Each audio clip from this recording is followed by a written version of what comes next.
Welcome to Daily Victory. I'm so excited today to be with you.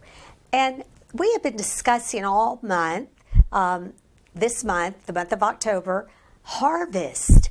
And today I want to come from just a little bit of a different perspective about the harvest of your words that you speak and how you actually get a harvest, or you are able to plant a field from the fruit of your lips. And the things that you speak will come back to you, and you will see the results of it. And this has been in my heart since Saturday, because I had an experience that happened to me that kind of shook me up a little bit. I was at my grandson and my granddaughter's homecoming picture-taking event. We went to take pictures at this park and for the homecoming. And so when we got there, a lot of my grandchildren's friends were there, and they're friends that come over to our house all the time. They always have a lot of friends over. And so there's a young man that comes over to see my grandson, and he's just the sweetest, and he is so polite. And I've made several comments to my husband about him and said, he is the nicest guy. He's so thoughtful. He never leaves our house unless he comes down and finds me and thanks me for allowing him to come over. And he's always so quiet and so respectful. So when I got to the picture-taking event, he was there along with his mother and his grandmother. And so I went over to them. I had never met the grandmother. I met the mother one time when she dropped him off. And I went over and I said, "Oh my goodness, your son is so awesome." I said, "We just love having him at our house. He's so respectful. He's so polite." And so the grandmother said, "Oh, really? Well, he's a," and she called him a name that it starts with an A. I'm not going to say it, but it's not a nice name at all. And then the mother said, "Yeah, he's only good when he's sleeping or when he's over at somebody else's house." And I was so taken back, I didn't hardly know what to say. And I said, "Well, he's been the most polite child that we've ever had in our home. We just love him." And they spoke so horrible about him that it really, honestly, it grieved my spirit.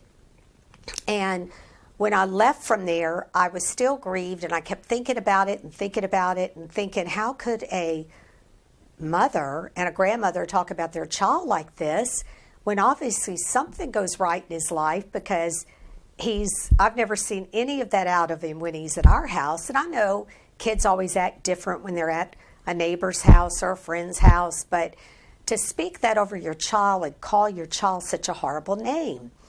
And so that started really birthing this word in my spirit, because I started thinking about, in the Word of God, all the scriptures that tell us about the harvest of our words.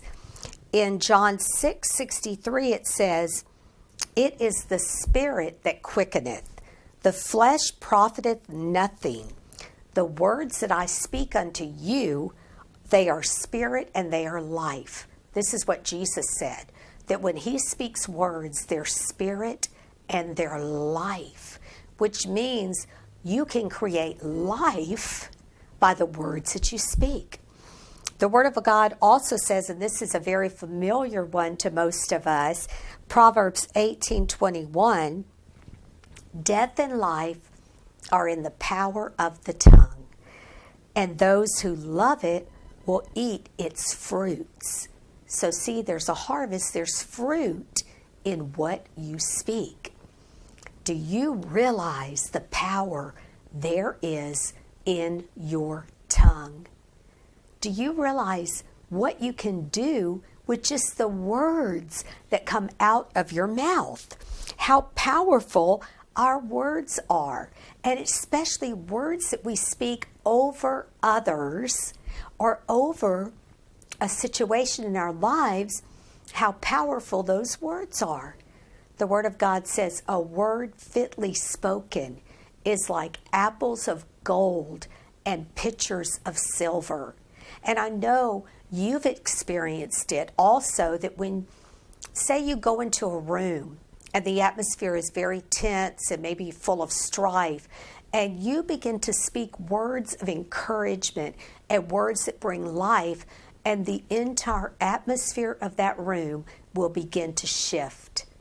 The entire atmosphere will change just because you came in and you begin to speak life. You could have contributed to what was going on by speaking words of strife or words of contention, but when you go in, you actually command that atmosphere because of what comes out of your mouth. It's so powerful.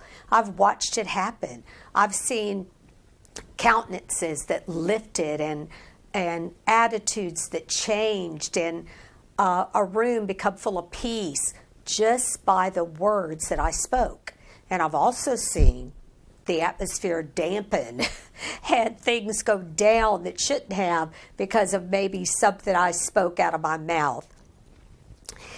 The Word of God says, do not let any unwholesome words come out of your mouth, but only that which will edify. Can you imagine the harvest that we would receive if the only thing that ever came out of our mouth was words that edify and words that lift up another person? What a harvest that we could receive if we made a point of saying, wait, does this edify or does this tear down? If this word edifies, I'm going to speak it. If it's going to tear down, I'm not going to speak it. I will just keep that to myself and pray about it. But I'm not going to speak any words that don't edify the environment, the atmosphere, the person that I'm speaking to. Nothing's going to come out of my mouth except that which is going to edify the whole atmosphere. You will begin to see that the fruit of your lips are creating a harvest for you that's a good harvest. It's a plentiful harvest. It's a harvest that keeps on giving. It's a harvest that keeps giving life. And because this happened on Saturday about this young man, I begin to think of words that we speak over family members, words that we speak over friends, loved ones, and even words that we speak over our children, and how the words can create life or create death.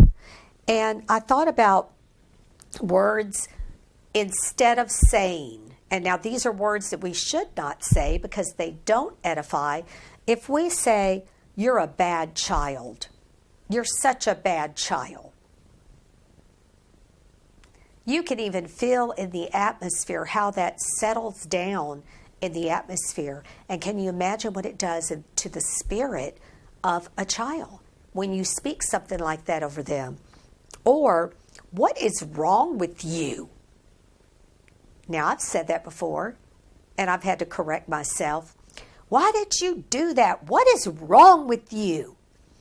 Or speaking, what is your big problem? See how the words, even when I speak them, you can just feel, oh my gosh, the tense atmosphere and what's going on because of me saying that. What about, you drive me crazy? Or you are so annoying. Stop being so annoying. Or never, that word never. You never clean your room. You never say anything nice. You always have an attitude. What's wrong with you? Why can't you have a better attitude? Why can't you ever smile? You never smile. Just the term never, like that means never, like not ever. Never creates just a negative environment. And the Word of God teaches us we have power with our words. We have power to change lives. We have power to change the course of someone's pathway, atmosphere, and environments by the words that we speak. Now, I'm going to ask you today, if you would like to donate to Daily Victory, that you can donate by going to JesusExperience.com, or you can text donate to 302-324-5400.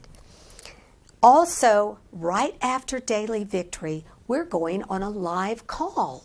And on this call, when you call this number, you'll be able to share with other believers. You'll be able to talk about maybe the topic that we're discussing today. And you can just really share your thoughts and what God has spoken to you. If you call 302-561-6767, or if you're in Canada, 709-500-6767. We look forward to talking to you. And lastly, please share this Daily Victory on the platform of your choice, either your Facebook, Instagram, YouTube, whatever it is that you use, Twitter. Share it so that others can receive the word. God bless you today.